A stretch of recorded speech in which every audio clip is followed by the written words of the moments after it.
আসসালামু আলাইকুম everyone, welcome back to my channel. কেমন আছেন সবাই? আলহামদুলিল্লাহ, আমরাও ভালো আছি, কিন্তু মনটা ভীষণ খারাপ। আজকে সবার কাছ থেকে বিদায় নিয়ে ঢাকা ব্যাক করতেছি। ঈদের পরের দিনের ব্লগ এটা। আব্বু আম্মুর বাসায় একদম সকালেই চলে গিয়েছিলাম, যে দুপুরে ওখানে খেয়ে তারপরে এই যে বের হয়ে আসছি। 3টার মতো বাজে। আমরা এখন রওনা দিয়েছি ঢাকার উদ্দেশ্যে। আব্বু আম্মুকে ছেড়ে আসতে খুবই কষ্ট হচ্ছিল। মানে এটা হয়তো ভাষায় প্রকাশ করার মতো না। ওই মুহূর্তটা মনে উঠলে আমার এখনই চোখে পানি চলে আসতেছে। সব সময় কেন এরকম হয় বলেন তো? সব সময় আব্বু আম্মুকেই ছেড়ে চলে আসতে হয়। ওই মুহূর্তটা আসলেই অনেক কষ্টের। যে ওই মুহূর্তটা ফিল না করতে পারবে, সে বুঝতে পারবে না যে আসলে বাবা মাকে ছেড়ে এভাবে চলে যাওয়াটা কতটা কষ্টের। গাড়িতে উঠেও অনেকক্ষণ কেঁদেছি। প্রথমে আব্বু আম্মুকে বিদায় দিলাম, তারপরে বাবার সাথে ছিল মানে আমার শ্বশুর। বাবাকে অফিসের সামনে নামাই দিয়েও খুব কষ্ট লাগতেছিল। সবাইকে ছেড়ে চলে আসতে হচ্ছে। গাড়িতে বসেও অনেকক্ষণ কাঁদলাম। কাঁদতে কাঁদতে ওখানে অনেকক্ষণ ঘুমিয়ে পড়েছিলাম। আমিও ঘুমিয়ে পড়েছিলাম, আলভিও ঘুমিয়ে পড়েছিল। ঘুম থেকে ওঠার কিছুক্ষণ পরেই দেখলাম আমরা সাম্পানের কাছাকাছি চলে আসছি। এই রেস্টুরেন্টের ভিতরে ঢুকলাম, ঢুকে একটু ওয়াশরুমে যে একটু হাতে মুখে পানি দিয়ে আসলাম। দিয়ে সে খুব বেশি কিছু এখানে খাইনি, শুধুমাত্র 2টা কফি খেলাম দুজনে। আর আলভির খাওয়ার জন্য কিছু খুঁজতেছিলাম, যে আলভিকে খাওয়ানোর জন্য কিছু পাওয়া যায় নাকি। আলভি তো আবার সব কিছু খায় না। আমার কফিতে আবার একটু চিনি কম ছিল, আমি সামান্য পরিমাণ একটু চিনি দিয়ে নিলাম। তারপর ওর বাবা একটু হাঁটতে নিয়ে গেল ওই দিকে। আর আমি সাম্পান থেকে বের হয়ে পাশে যেই শপটা ছিল সেখানে আমি দেখলাম যে কেক বা আলভি যে ধরনের খাবার খায় সেগুলো আছে নাকি। ও সব ধরনের খাবার পছন্দ করে না, কেক পুডিং এগুলো একটু পছন্দ করে। তার মধ্যে যেই চকলেট ক্রিমের যেই বিস্কিটগুলো আছে সেই বিস্কিটগুলো একটু পছন্দ করে, চকলেট ফ্লেভারটাই একটু পছন্দ করে বেশি।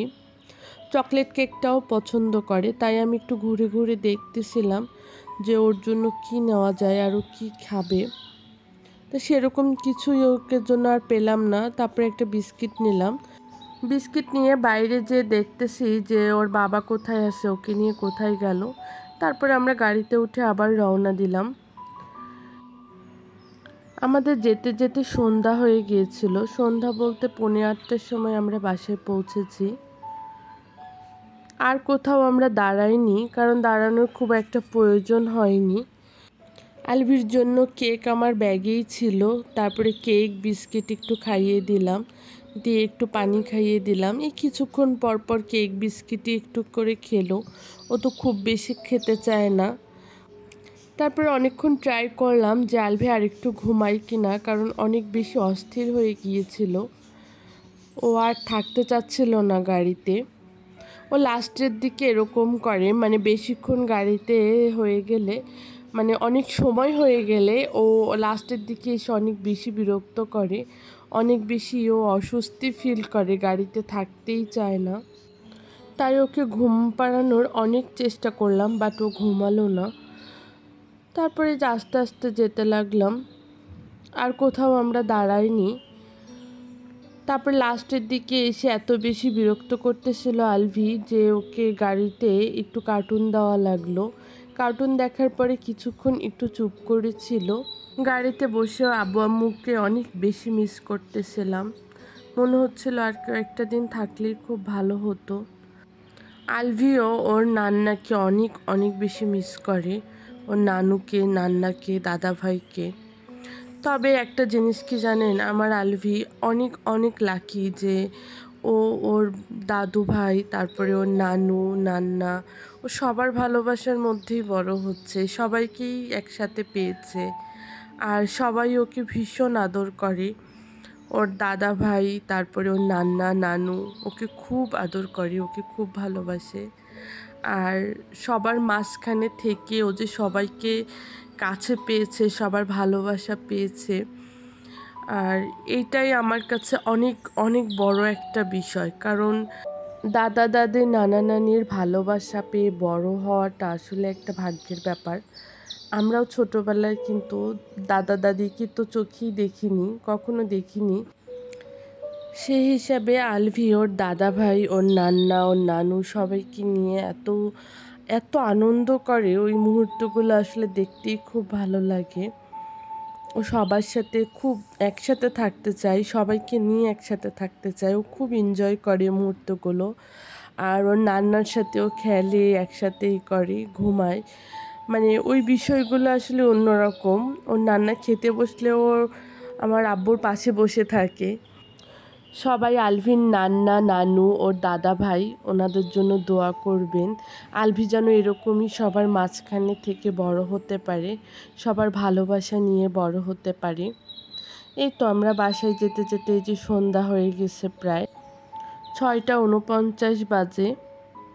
আমরা অলরেডি ঢাকার ভিতরে ঢুকে গেছি, অনেকটাই চলে আসছি, আর খুব বেশি সময় লাগবে না।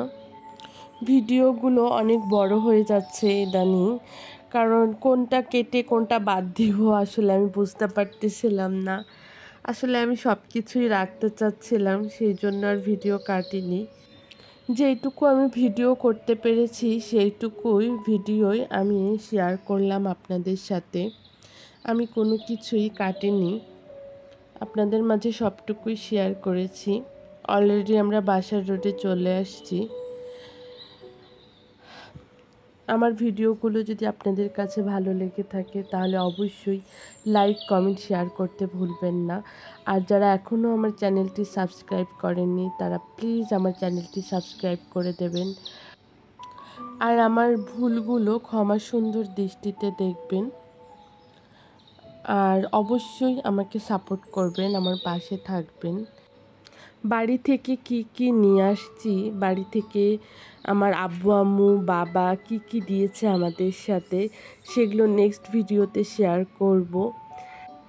এই ভিডিওতে শেয়ার করলে ভিডিওটা আরও অনেক বড় হয়ে যেত, এমনিতেই অনেক বড় হয়ে গেছে। আর এই জন্য এই ভিডিওতে আমি সেটা শেয়ার করিনি, নেক্সট ভিডিওতে অবশ্যই আমি আপনাদের সাথে শেয়ার করব। এখন যা যা নিয়ে আসছি বাড়ি থেকে এগুলো উপরে ওঠানোর ব্যবস্থা করতে হবে। আমরা তো 6 তলাতে থাকি। আলভি আমার পাশে দাঁড়িয়ে আছে, সব কিছু নিয়ে তারপর উপরে যাব, উপরে যেয়ে একটু রেস্ট নিব। সবাই ভালো থাকবেন, সুস্থ থাকবেন, আমাদের জন্য দোয়া করবেন, আর সবার জন্য অনেক অনেক দোয়া আর ভালোবাসা রইল। আল্লাহ হাফেজ।